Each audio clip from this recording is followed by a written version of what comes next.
खबर कराची से है, जहां एंटी करप्शन कोर्ट का opposition leader Sindh assembly Haleem Adil Sheikh को रिहा करने का हुक्म सामने आया।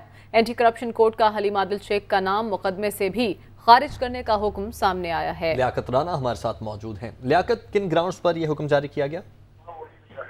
देखिए, सूबाई एंटी करप्शन कोर्ट की जज नुशवा काजी ने वकला के दलाइल के बाद मुख्तसर फैसला सुनाते हुए ये करार दिया कि मुकदमा चूंकि सिंध हाई कोर्ट में सब जुडिस है और हुक्म इम्तनाई भी हलीम आदिल शेख के हक में 2019 से जारी हो चुका है, जो अभी तक मुकदमा चूंकि जेर समात है। आर्टिकल सेक्शन 63 के तहत अदालत का कहना था कि मुकदमा डिस्चार्ज किया जाता है और एंटी करप्शन को हदायत की जाती है कि हलीम आदिल शेख का मुकदमे से नाम खारिज कर दिया जाए। इसके साथ साथ अदालत ने हलीम आदिल शेख को यह हदायत की है कि वो 50,000 के मचलके जमा कराएं, क्योंकि अगर एंटी करप्शन कोर्ट सब जुडिस मुकदमे में दोबारा रजू करती है सिंध हाई कोर्ट से और हाई कोर्ट इसमें दोबारा तफ्तीश का या इंक्वायरी की हदायत करती है, तो हलीम आदिल शेख पाबंद होंगे कि वो एंटी करप्शन के साथ ताउन करें।